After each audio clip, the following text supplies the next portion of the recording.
दोस्तों, हिंदू धर्म में एकादशी व्रत को सबसे ज्यादा अधिक महत्वपूर्ण माना जाता है। दोस्तों, कार्तिक माह की शुक्ल पक्ष की 11 यानी कि देव उठनी 11 प्रबोधिनी एकादशी, इस दिन दिवाली का 11वां दिन आता है और सभी प्रकार के मंगल कार्यों का प्रारंभ होता है। और आपको मैं बता दूं दोस्तों, कार्तिक शुक्ल पक्ष की ये एकादशी के दिन भगवान विष्णु 4 महीने के बाद सोकर जागते हैं तो तुलसी के पौधे से उनका विवाह होता है।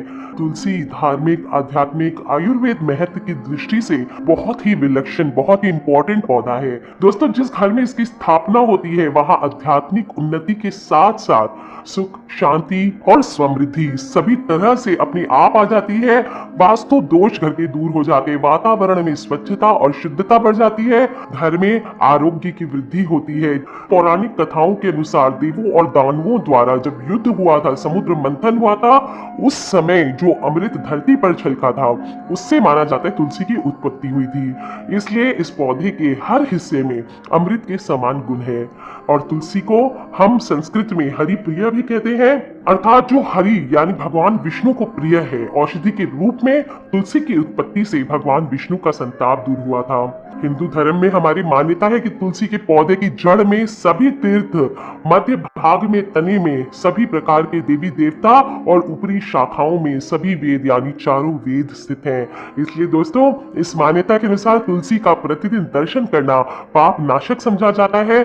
शाम को अगर रोज एक दिया इसके सामने जलाते हैं, इसका पूजन करते हैं तो मोक्षदायक माना जाता है। जब हनुमान जी लंका भ्रमण कर रहे थे तो लंका में सिर्फ विभीषण के घर तुलसी का पौधा उनको दिखा था, जिससे वो बहुत प्रसन्न हुए। यही कारण है कि हनुमान जी ने सिर्फ विभीषण के महल को छोड़ करके सारी लंका में आग लगा डाली थी।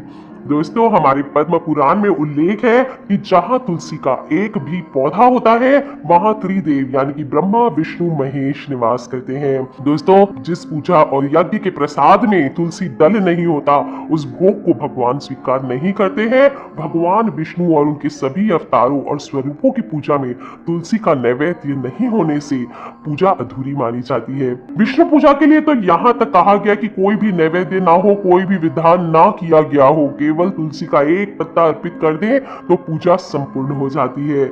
आयुर्वेद के अनुसार तुलसी के नियमित सेवन से व्यक्ति के विचार में पवित्रता, मन में एकाग्रता, क्रोध पर नियंत्रण आने लगता है, आलस्य दूर होता है, शरीर में दिन भर स्फूर्ति पड़ी रहती है। दोस्तों, इसके बारे में यहाँ तक कहा गया है कि औषधीय गुणों की दृष्टि से संजीवनी बूटी के समान है।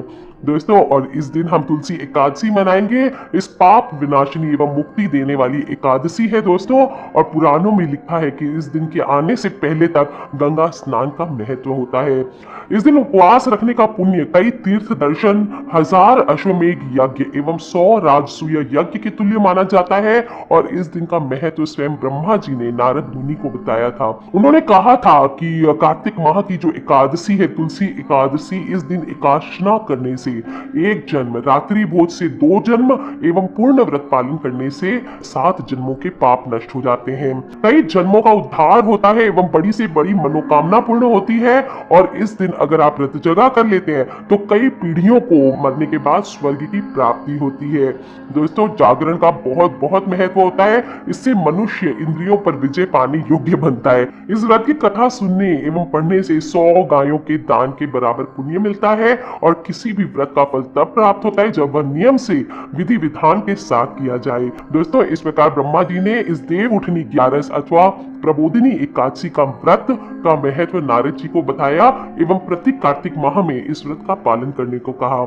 दोस्तों, इस दिन आपको सुबह सुबह सूर्य उदय से पूर्व उठना चाहिए, नित्य कर्म करें, स्नान आदि करें और व्रत का संकल्प करके सूर्य उदय होने पर भगवान सूर्य देव को अर्घ्य दें। स्नान के लिए यदि आप नदी पे जा सकते हैं, कुएं पर जा सकते हैं तो बहुत अच्छा, नहीं तो घर पे ही 4 पत्ते तुलसी के डाल करके आपको स्नान करने लेना है। तुलसी पत्र आपको पहले से तोड़ के रख लेना है, उस दिन तुलसी का पत्ता नहीं तोड़ा जाता है।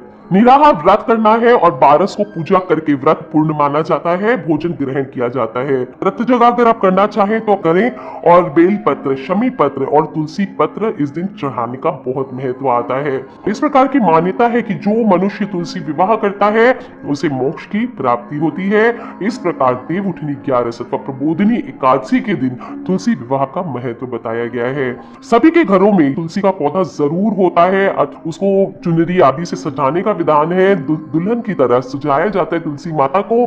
विष्णु भगवान की प्रतिमा या शालिग्राम जी स्थापित किए जाते हैं। चारों तरफ ईख के डंडे से आपका मंडप बनाया जाता है। कई लोग फूलों एवं गन्ने के द्वारा मंडप जरूर सजाते हैं। दोस्तों, तुलसी एवं विष्णु जी का गठबंधन करने का विधान है। ओम नमो भगवते वासुदेवाय इस मंत्र का उच्चारण करके विवाह की विधि पूरी कर लेते हैं। कई प्रकार के पकवान बना करके भोग लगाया जाता है। सभी लोग मिल करके कम से कम 108 परिक्रमा तुलसी की करते हैं और विष्णु भगवान या शालिग्राम की करते हैं। अगर आपके पास विष्णु भगवान की फोटो नहीं है, मूर्ति नहीं है, शालिग्राम जी नहीं है, तो एक मिट्टी के विष्णु भगवान बना करके आप वहां स्थापित कर दें गमले में और उसके साथ गठबंधन कर दें। परिवारजनों के साथ पूजा करने के बाद तुलसी माता की आरती की जाती है, प्रसाद का वितरण किया जाता है। दोस्तों, इस प्रकार इस दिन से 4 माह से जो बंद हो गए मांगलिक कार्य, उन सभी का चतुर्मास जो हम कहते हैं वो शेष होता है। दोस्तों, विष्णु भगवान नींद से जागते हैं और सभी मांगलिक कार्यों का शुभ आरंभ होता है। दोस्तों, तुलसी विवाह के दिन दान का भी बहुत महत्व आता है और इस दिन कन्या दान अगर आप किसी का कर दे तो सबसे बड़ा दान माना जाता है। कई लोग तो तुलसी का दान करके कन्या दान का भी पुण्य प्राप्त करते हैं और इस दिन शास्त्रों में गौ की सेवा का भी बहुत बहुत बात बताया गया है।